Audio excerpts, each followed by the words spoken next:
우리 다 함께 일어나셔서 우리 하나님 말씀 우리 함께 보도록 하겠습니다. 오늘 함께 나눌 하나님 말씀은 시편 147편 10절에서 11절 말씀입니다. 구약 성경 909페이지 시편 147편 10절에서 11절 말씀입니다. 우리 두 절의 말씀 우리 함께 읽도록 하겠습니다. 여호와는 말의 힘이 세다 하여 기뻐하지 아니하시며 사람의 다리가 억세다 하여 기뻐하지 아니하시고 여호와는 자기를 경외하는 자들과 그의 인자하심을 바라는 자들을 기뻐하시는도다. 아멘. 자리에 앉으시기 바랍니다. 오늘 본문의 말씀을 가지고 담다 네 번째 시간 하나님을 경외하라라는 제목으로 은혜 나누기를 원합니다.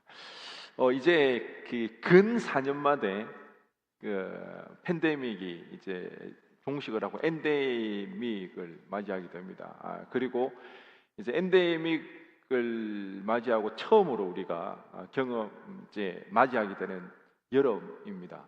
그러다 보니까 많은 사람들이 이번 여름에 대한 기대가 많고요.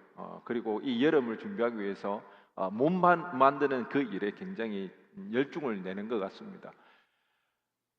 특히 이제 헬시 플레저라고 그 운동도 건강도 챙기고 또 그 건강을 챙기는 운동도 즐겁게 하고 싶은 그 헬시 플레저에 관심이 많은 우리 청년들, MZ 세대들은 더욱더 운동에 집중하고 있는 것 같습니다.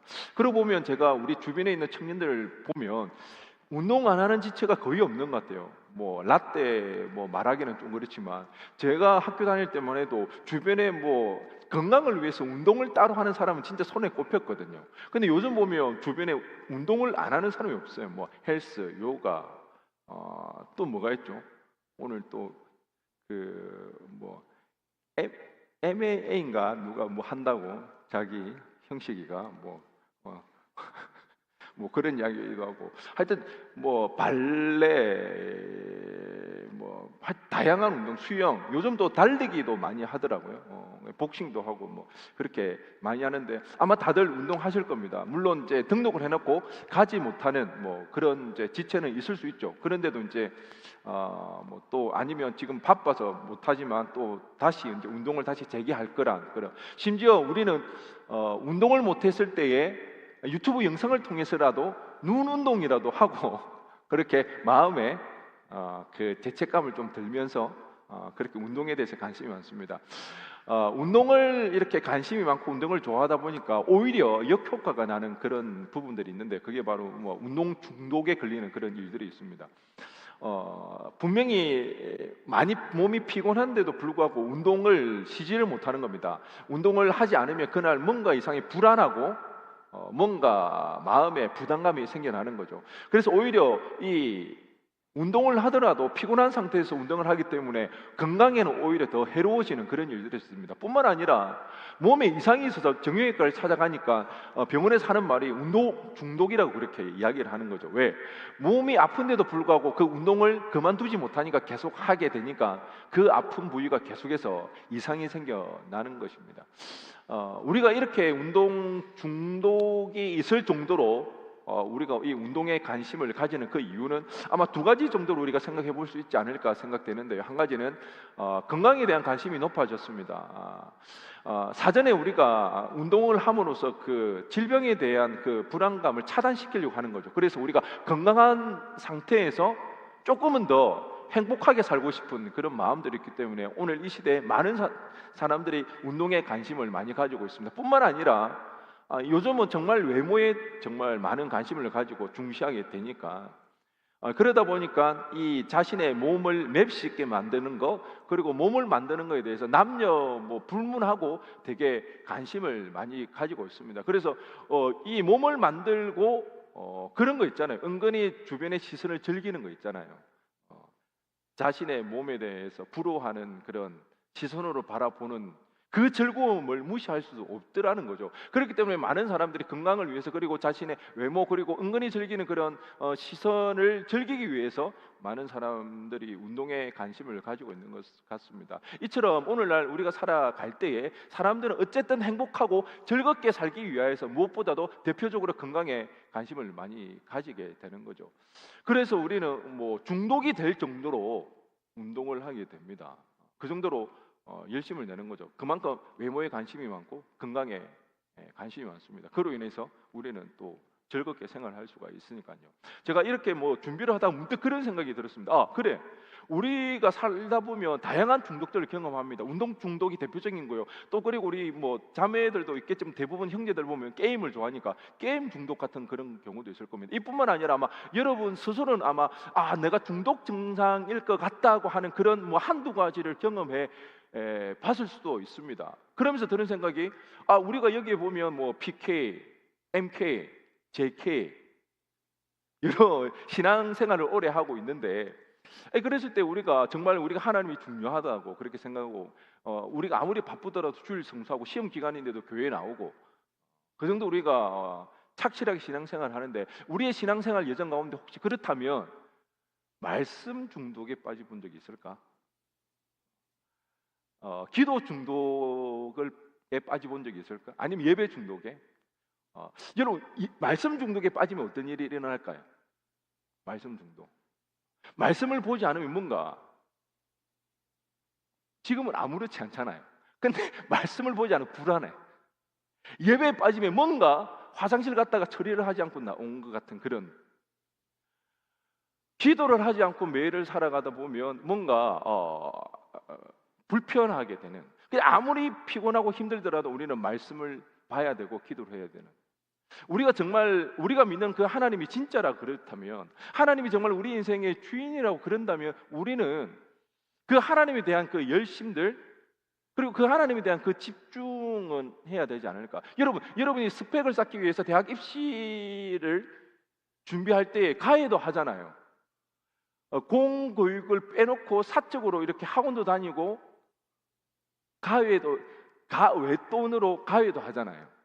여러분, 우리가 공적인 이런 예배 외에 말씀이 궁금해서 목사님 저 말씀 성경 공부 가위 받고 싶다고, 얼마면 되겠습니까?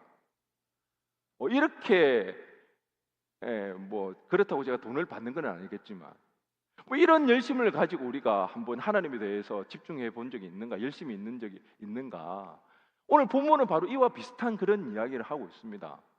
정말 우리 인생에 즐거움을 주는 그 일에 대해서 우리가 무엇이 우리 삶에 참된 즐거움과 기쁨이 되는가, 그리고 그 일에 위해서 우리가 어떻게 지금 집중하며 나아가고 있는가. 오늘 본문 10절 말씀입니다. 우리 다시 한번 읽어보도록 하겠습니다. 시작.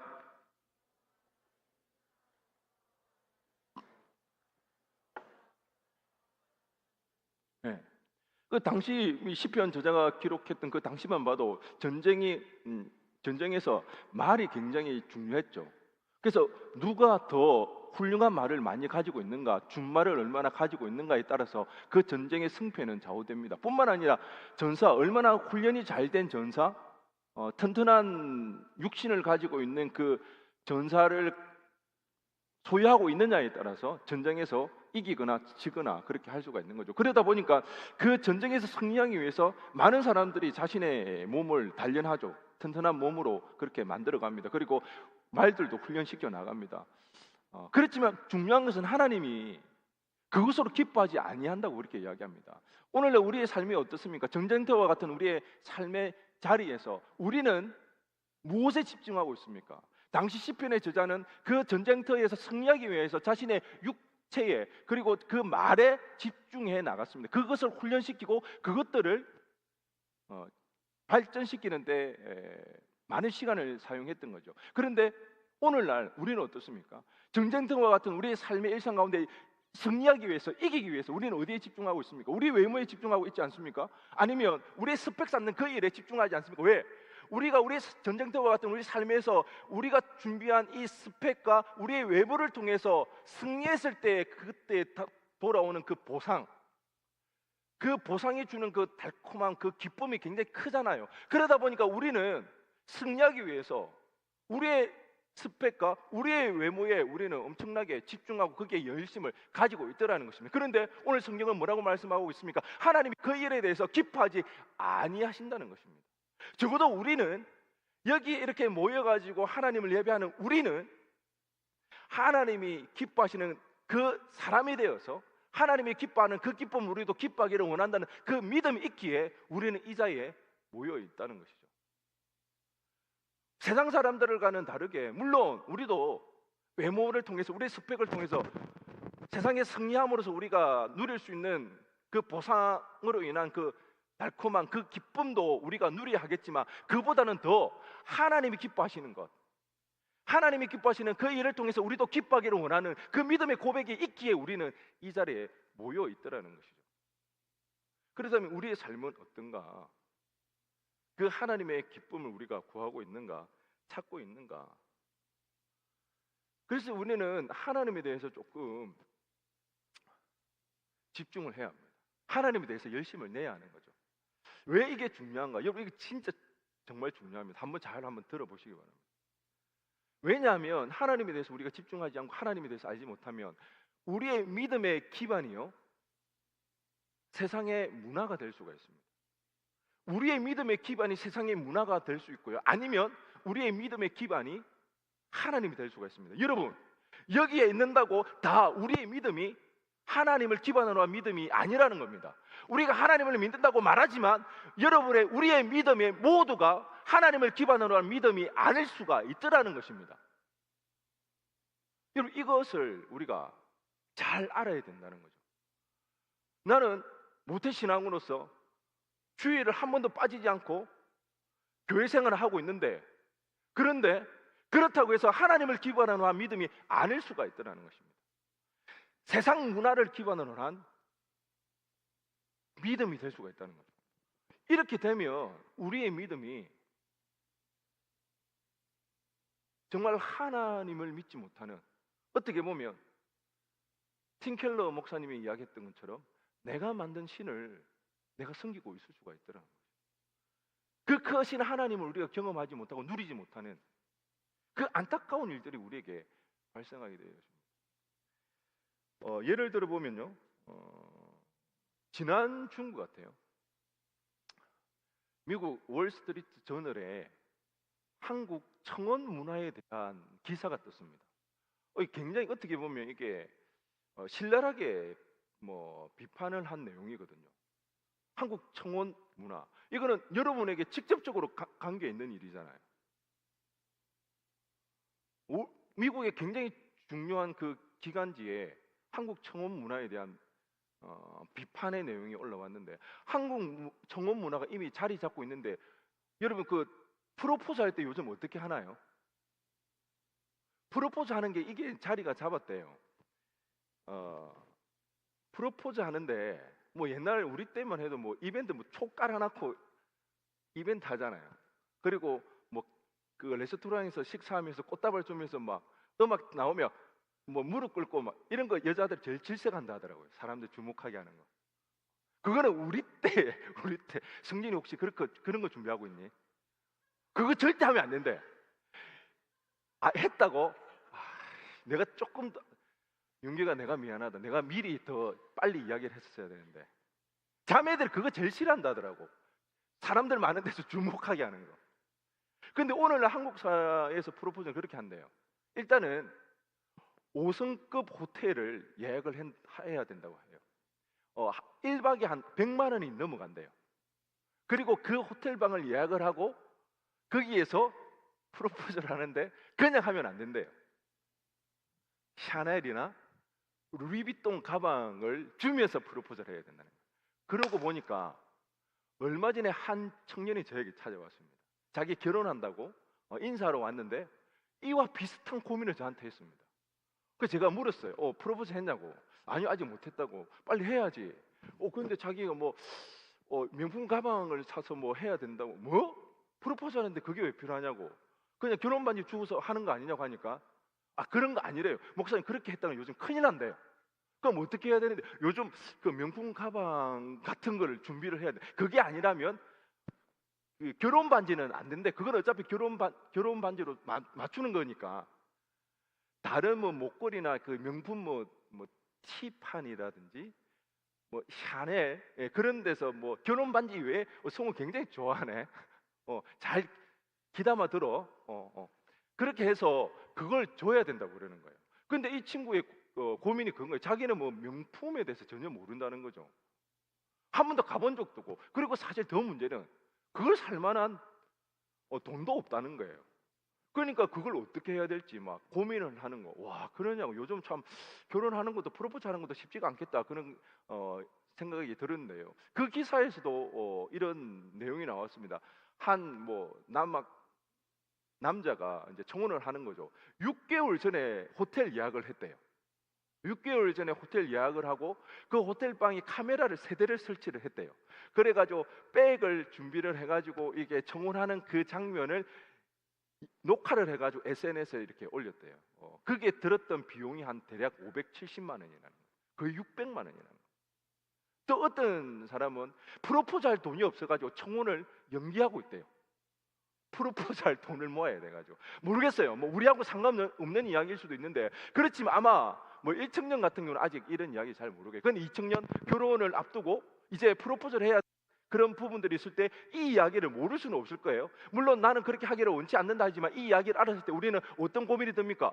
그래도 일생에 한 번밖에 없는 결혼인데 여자친구가 좋아하는 그런 프로포즈를, 기억에 남는 프로포즈 해야 되지 않을까? 그랬을 때 우리 주변, 우리 문화에는 어떻습니까? 그 정도 돈을 들여가 가방을 해주는 거예요. 그 솔직히 뭐 한 번밖에 없는데 못할 이유는 어디 있겠어요? 빚을 내서라도 사랑하면 아닌가? 저는 어차피 지나갔기 때문에 저는 이제 뭐 이런 문화 속에 사니까 우리는 그런 생각이 드는 거죠. 이거 해야 되지 않나? 물론 뭐 여자친구는 개의치 않는다 할지라도, 근데 뭔가 왠지 모를 섭섭함, 아니면 이걸 못하기 때문에 뭔가 부족한 것 같은 느낌, 이런 부분들이, 그런 영향을 우리가 받을 수가 있게 되는 것이죠. 그랬을 때 우리는 정말 자칫 잘못하면 우리의 신앙의 그 기준이 세상 문화가 될 수가 있는 거죠. 하나님이 주시는 그 복이라는 그 개념 자체 계속해서 세속적인 거기에 초점을 맞출 수가 있어요. 이런 것들을 다 해주려고 하니까 세상에서 어쨌든 경제적인 여유를 누려야 되니까 하나님께서 그런 복을 우리에게 허락해 줘. 계속해서 그렇게 우리가 초점을 맞춰져 가는, 이것이 우리가 하나님에 대해서 우리가 알지 못하고 하나님을 기반하지 못하면 우리는 세상 문화를 기반으로 한 하나 믿음이 될 수밖에 없습니다. 사회학 용어 중에 상징 자본이라는 것이 있습니다. 상징 자본. 이 상징 자본은 그 경제 자본, 문화 자본, 그리고 사회 자본을 합쳐서 이야기를 하는 겁니다. 뭐 그 경제 자본은 우리가 잘 아는 물질이 얼마나 있는가 그런 겁니다. 문화 자본은 이 사람이 얼마나 뭐 언어를 얼마나 잘 구사하는가, 외국어를 얼마나 잘 구사하는가, 음악이나 미술에 대해서 얼마나 깊은 조예가 있는가. 뭐 사회 자본은 뭐 얼마 인맥이 어떻게 되느냐, 뭐 그런 걸 이야기할 수가 있습니다. 이 상징 자본, 이 세 가지 자본이 합쳐져서 상징 자본을 이루는데요. 이 상징 자본을 통해서 그 사람의 명예나 명성이나 여기에는 또 학벌도 포함됩니다. 학벌이 형성되더라는 것입니다. 그런데 우리 나라는 어떻게 보면 뭐 지금은 더 이상 사회적으로 계급이 없는 것처럼 보이지만 그렇지 않습니다. 우리도 여전히 엄연히 우리가 살아가는 이 문화 속에 계급이 나눠져 있죠. 이 상류층에 올라가면 올라갈수록 이런 상징 문화, 상징 자본이 굉장히 높아야 가능하게 되는 거죠. 어떻게 보면 우리도 무의식 가운데 이 상징 자본을 최대한 우리가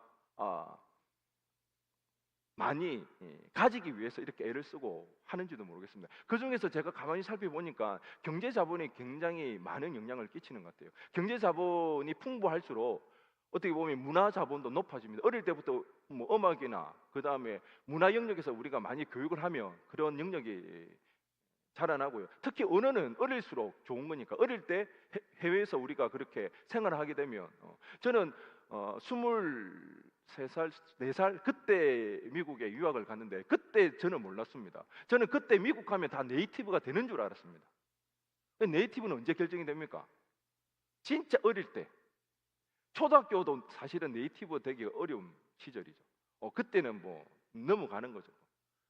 우리는 잘 모르는 거죠. 그런데 어릴 때부터 그런 교육에 들어가면 그런 문화 자본이 굉장히 높아지는 그런 경우가 있습니다. 학벌이 어떻습니까? 재력으로 해서 학벌을 살 수 있는 그런 사회 속에 우리는 살아가고 있는 것이죠. 그러니까 이런 이제 상징적인 이 상징 자본, 그래서 그 사람의 사회적 지위, 명성, 명예, 소위 말하는 그런 성공의 잣대가 이렇게 상징 자본에 의해서 만들어진다는 것이죠. 그러다 보니까 우리는 뭐 크게 말해서 이제 그것을 우리나라의 그런 우리의 문화라고 이렇게 볼 수가 있습니다.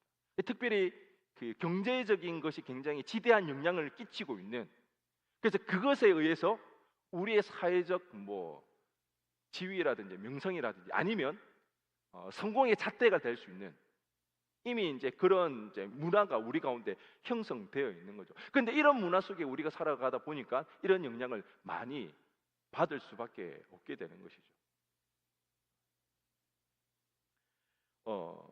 그러기에 우리가 이런 상황 속에서 우리의 믿음이 문화를 기반으로 한 그런 신앙의 믿음이 아니라 하나님을 기반으로 한 그런 신앙이 되기 위해서 우리는 하나님께 열심을 낼 수밖에 없더라는 거죠. 뭐 좀 전에 제가 이야기했던 그 청원 문화 같은 속에서 여러분 뭐 꼭 굳이 뭐 600만 원을 들여가면서 뭐 그 5성급 호텔에서 청원을 하지 않는다 할지라도 뭐 그게 개의치 않는다 할지라도 근데 자칫 잘못하면 우리는 뭐 원하든 원치 않든 의도치 않게 상대적 박탈감을 우리가 겪게 될 수가 있는 거죠. 뭐 직접적으로 내가 그걸 원하지 않는다 할지라도 그걸 못해 줬기 때문에 오히려 미안한 그런 마음이 들 수가 있고, 그러다 보면 우리는 계속해서 우리의 최고의 지향점, 목표, 우리의 가치의 우선순위가 물질적인 것에 우리는 사로잡히게 되어집니다. 그렇기 때문에 우리가 하나님을 믿는 이유, 하나님께 기도하는 이유, 하나님 앞에 신앙의 열심을 내는 이유도 경제적인 자유를 누리기 위해서. 그렇기 때문에 이런 것들이 우리가 더 집중되게 되고 여기에 매이다 보면요, 우리의 신앙의 목표, 목적, 열심의 동기부여도 바로 여기에 있습니다. 우리의 꿈을 이루기 위해서 내가 바라는 경제적인 그 자유함, 그 편안함을 누리기 위해서 우리의 신앙을 더 열심히 하게 되어집니다. 왜? 그런 보상을 바라는 이 때문에. 그렇기 때문에 우리가 우리 자신 한번 생각해 볼 필요가 있습니다. 나는 지금 내 믿음의 기반이 어디에 세워져 있는가? 혹시 이 문화라는 상징 자본이라는, 특별히 경제 자본이 엄청난 영향을 끼치고 있는 오늘 우리 사회에서 나의 믿음의 기반은 무엇인가? 이 문화이지 않는가? 여러분의 믿음의 동기는 어디에 있습니까? 여러분의 삶의 동기부여는 어디에 있습니까? 혹시 여러분이 지금 영적인 무기력에 빠져 있지 않습니까? 왜 영적인 무기력에 빠져 있습니까? 우리는 한번 우리 자신을 점검해 볼 필요가 있는 것이죠. 그래서 우리는 하나님의 말씀에 기반한 그런 믿음이 되지 않으면 우리는 아무리 애를 쓰고 노력을 하더라도 우리는 이 사회 문화에 기반한 신앙이 될 수밖에 없습니다.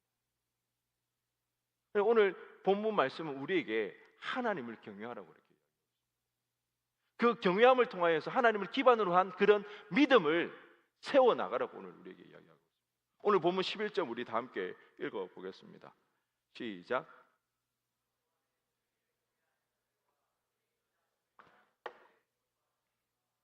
아멘. 하나님을 경외하라고 하고 있습니다. 하나님을 경외하는 것이 우리의 기쁨이라고 그렇게 이야기를 하는 것이죠. 여러분, 상징 자본을 우리가 구하는 이유가 뭡니까? 상징 자본을 통해서 우리가 추구하고자 하는 그게 뭡니까? 결국은 우리가 행복하고 즐겁게 기쁘게 살기 위해서 우리가 그걸 구하고 있지 않습니까? 그렇지만 오늘 본문의 성경은 하나님께서 그렇게 이야기를 하고 있습니다. 하나님을 경외하는 것이, 하나님을 경외하는 자를 하나님이 기뻐하신다는 거죠. 하나님이 기뻐하실 때 우리는 그 기쁨을 누리며 살아가는 것. 그것이 우리의 믿음의 근간이 되어져야 되는 거죠. 우리가 하나님을 경외해야 되는 이유는 우리에게 충분하죠. 왜 우리는 하나님을 경외할 수밖에 없습니까? 오늘 우리가 살펴보았던 이 시편 147편은요, 우리가 잘 알고 있는 본문입니다. 우리 시편 147편 5절 한번 보도록 하겠습니다. 우리 주는 위대하시며 능력이 많으시며 그의 지혜가 무궁하시도다. 8절 말씀입니다. 그가 구름으로 하늘을 덮으시며 땅을 위하여 비를 준비하시며 산에 풀이 자라게 하시며. 여러분, 이거 어디서 많이 들어본 구절 아닌가요? 작년 이맘때 우리 목노아 그렇게 불렀던 비 준비하시니, 그 찬양의 배경이 되는 말씀입니다. 이 시편의 저자가 이야기하는 게 무엇입니까? 이 천지 만물을 지으신 분이 누구라는 겁니까? 하나님이시라는 것입니다. 하늘에 비를 내리시는 분, 산에 풀을 자라게 하시는 분이 누구시라는 거죠? 하나님이시라는 것입니다. 그렇기 때문에 그 하나님을 예배하는 것, 그 하나님을 경외하는 것은 우리에게 너무나 당연하다는 것입니다. 우리 여행 참 좋아하지 않습니까? 여행 다녀오면 정말 말 그대로 힐링되는 그런 느낌이 있습니다.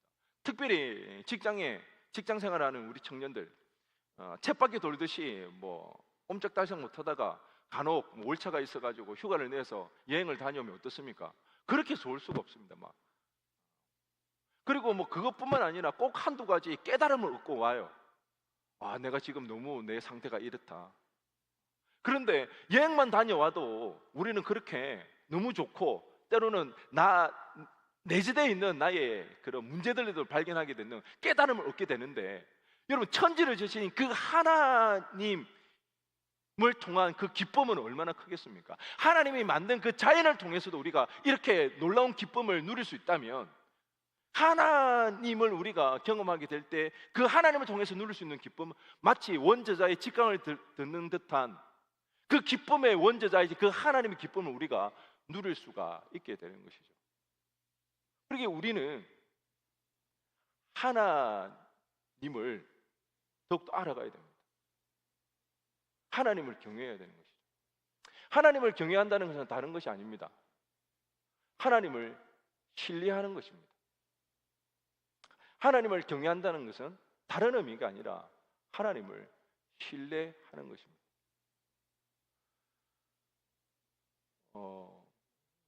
때로는 우리가 하나님을 다 알 수 없고, 우리의 주변 상황들이 내가 예측할 수 있고 예측할 수가 없고, 여러분 지금도 많이 느끼시겠지만 앞으로 더 경험하게 될 내 뜻대로 되는 일보다 되지 않는 그 많은 일들이 있겠지만, 그럼에도 불구하고 우리가 하나님을 신뢰할 수 있는 것, 그것은 하나님 우리를 사랑하시기 때문입니다.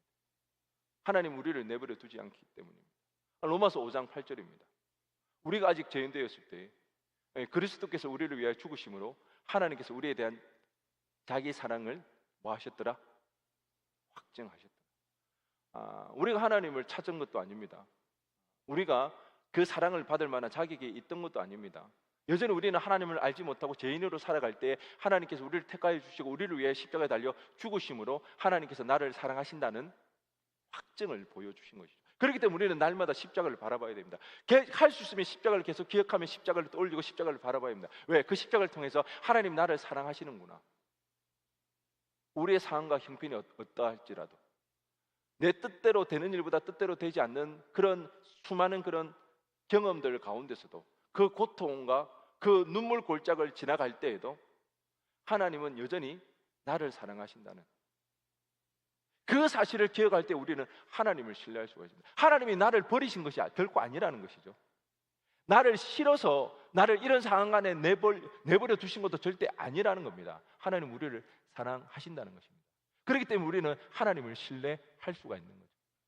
하나님을 신뢰할 수 있기 때문에 우리의 인생에서 가장 중요한,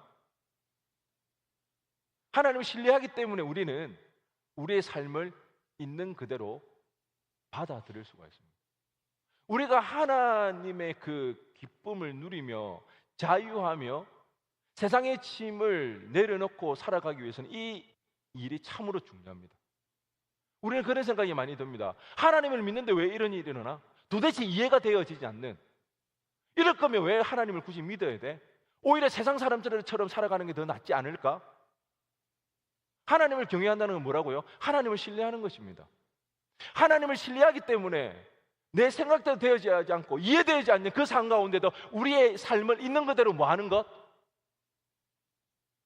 받아들이는 것. 그때 받아들일 때요, 우리는 진짜 가벼워질 수가 있습니다. 그때 오히려 우리는 자유할 수가 있거든요. 그것은 될 대로 되라시게 포기하는 게 아닙니다. 될 대로 되라시게 포기가 되면요, 소망이 없습니다. 기뻐할 수가 없습니다. 절망하게 됩니다. 사람이 더 이상 소망이 없기 때문에 스스로 자신의 목숨을 끊는 일들이 일어납니다. 이 삶을 있는 그대로 받아들이는 것은 나를 사랑하시는 그 하나님이 우리의 소망이 되기 때문에 결코 인생을 포기할 수 없습니다. 내려놓지만, 있는 그대로 받아들이지만 우리에게 여전히 산 소망이 우리 가운데 있는 것이죠. 왜? 하나님이 반드시 나를 선한 길로 인도해 가신다는 그 믿음이 있기 때문에 오히려 엉망진창하게 나의 상황 가운데 내가 어찌할 수 없는 그런 고칠 수 없고 변화되어져 있는 그 상황 속에서도 오히려 우리는 숨통이 트이고 하나님께 오히려 소망을 찾을 수 있는, 오히려 자유할 수 있고 가벼워질 수 있는. 여러분, 인생을 있는 그대로 받아들이는 게 너무 중요합니다. 청년회 때 특히 신앙에 대해서, 하나님에 대해서 회의가 많이 들 때도 있습니다. 이해되어지지 않는 부조리한 그런 주변을 바라볼 때에 너무 답답하고 너무 힘들 때가 많이 있더라는 것이죠. 그렇다면 왜라는 의문이 끊임없이 들었을 때 우리 가운데 불만과 불평 속에서 우리는 신앙을 떠나게 되는 그 일들이 많더라는 것입니다. 그렇지만 하나님을 경외한다는 것, 하나님을 신뢰할 수 있기 때문에 우리는 그의 삶을 있는 그대로 받아들일 수 있는 것, 이게 너무 중요하더라는 거죠.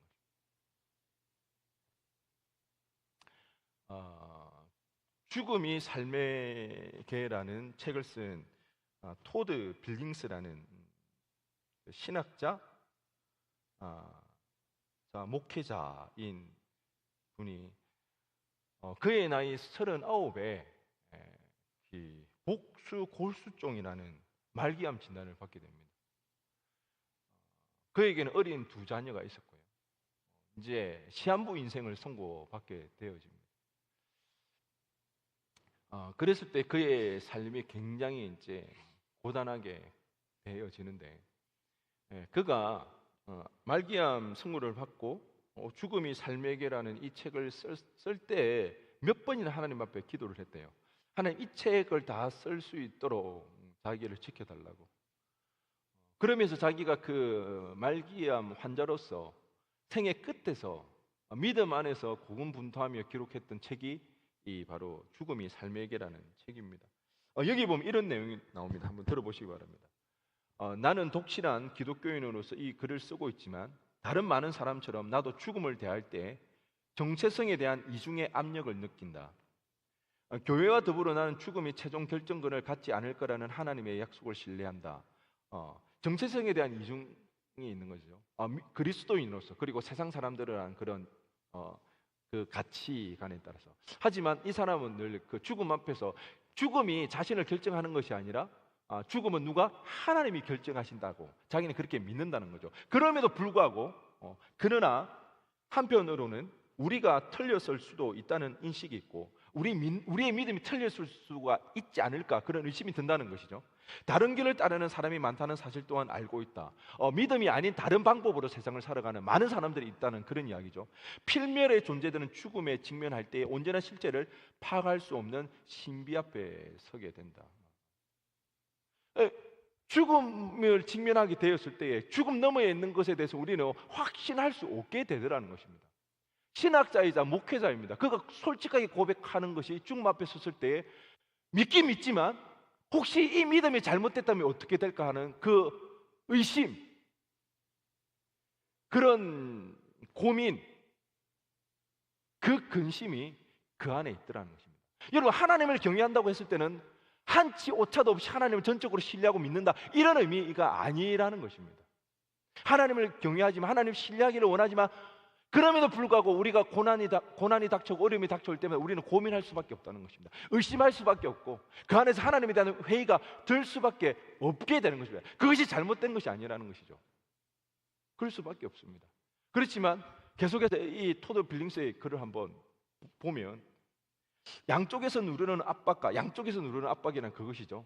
믿음에 대한 확신과 또 그 믿음에 대한 그 회의, 양쪽에서 누르는 그 압박과 우리를 겸허하게 만드는 이 신비에 내가 접근하는 방식은 기독교적 확신을 제쳐두는 것이 아니라 그 확신에 따라 살아가면서 진리는 다른 존재가 아닌 바로 하나님께 있음을 믿는 것이다. 이것이 우리의 믿음이라는 것이죠. 여러분, 믿음은 어떻게 보면 우리의 선택입니다. 여전히 우리는 이해되어지지 않는 그리고 알 수 없는 그 일들에 대해서 우리는 갈팡질팡할 수밖에 없습니다. 그러면 하나님에 대한 회의가 될 수도 있고요, 하나님에 대한 의심이 들 수가 있더라는 것이죠. 그렇지만 그런 고민과 그 고뇌 속에서 결국 우리가 무엇을 선택하느냐, 그것이 믿음이라는 것이죠. 그런 숱한 고민과 걱정, 근심 속에서도 결국은 누구를 선택하는 것? 하나님을 선택하는 것. 그것이 우리의 믿음이라는 것입니다. 그랬을 때 저자가 이런 말을 합니다. 한 번 더 보면, 나는 말기암 진단을 받았다. 이상하게 들릴지 모르지만 죽어가는 피조물이라는 우리의 한계를 받아들일 때 비로소 우리는 생명을 주는 길에 들어서게 된다. 여러분, 죽을 수밖에 없는 그 한계, 죽음을 극복할 수 없는 그 존재를 우리가 인정하고 받아들일 때 비로소 우리는 소망에 눈뜨게 되는 것입니다. 여러분, 우리의 인생을 우리 마음대로 할 수가 없고 이해할 수 없고, 그럼에도 불구하고 그 하나님을, 신실한 그 하나님 우리가 신뢰하기에 우리의 사행을 그대로 받아들일 때 비로소 우리는 누구에게 눈을 뜰 수 있다는 것이죠? 하나님에게 눈을. 이게 우리의 신앙이라는 것입니다. 그럼에도 불구하고 하나님이 나와 함께 하시기 때문에 나는 내 인생을 포기하지 않게 되는 것입니다. 내 인생에 누가? 하나님이 함께 하시기 때문에, 내 인생을 누가 책임지시기 때문에 하나님이 책임져 주시기 때문에. 여러분, 이거는 그냥 될 대로 되렸을 게 그런 포기가 아닙니다. 오히려 가벼워지는 것입니다. 그때 비로소 우리는 세상의 많은 짐들을 내려놓고 오히려 하나님으로 자유함을 얻게 되어집니다. 그럴 때 우리에게 소망이 발견되어지기 때문에 오히려 그때 기쁨을, 우리가 자유함 속에서 기쁨을 누릴 수가 있게 되는 것이죠. 여러분, 하나님 신뢰하십니까? 그러면 여러분의 그 삶, 때로는 불만과 불평이 나올 수가 있습니다. 하나님에 대해 의심이 될 수가 있고 하나님에 대한 회의가 될 수가 있습니다. 그런 고민 속에서 결국 우리는 누구를 선택해야 됩니까? 하나님을 선택해야 됩니다. 그랬을 때 우리는 우리의 삶과 형편을 바라보는 우리의 시선이 달라집니다. 불평, 불만하는 것이 아니라 있는 그대로를 우리는 받아들이고 우리에게 주어진 그 삶을 뭐 하는 겁니까? 살아내는 것입니다. 하나님이 계시기 때문에, 나를 사랑하시는 그 하나님, 천재 창조주시는 그 하나님이 나와 함께 하신다, 그 사실이 우리에게 믿어지기 때문에 그 숱한 그 어려움과 그것들이 더 이상 나를 짓누르지 않게 됩니다. 그 안에서 자유함을 누릴 수가 있는 거예요. 비로소 우리는 그곳에서 하나님에 대한 소망을 발견하게 되어집니다. 그럴 때 우리는요, 극한의 상황 속에서도 오히려 그 소망으로 인해서 기뻐할 수가 있습니다. 여러분, 이거는 놀라운 신비입니다. 이것이 우리가 추구하는 하나님을 기본으로 한 믿음이라는 것입니다. 그 상황을 바꾸는 것, 그 상황을 변화시키는 것 아니에요. 그냥 받아들이는 것입니다. 왜? 하나님이 여전히 우리 삶을 주관하시기 때문에, 우리는 그 하나님을 뭐하기 때문에? 신뢰하기 때문에. 그렇기 때문에 오히려 그 하나님이 그런 상황 가운데 우리를 자유케 해주십니다. 그랬을 때 우리는 하나님이 소망이 됨으로 기쁨을 누릴 수가 있게 되는 것입니다. 이런 은혜가 우리 가운데 있기를 바랍니다.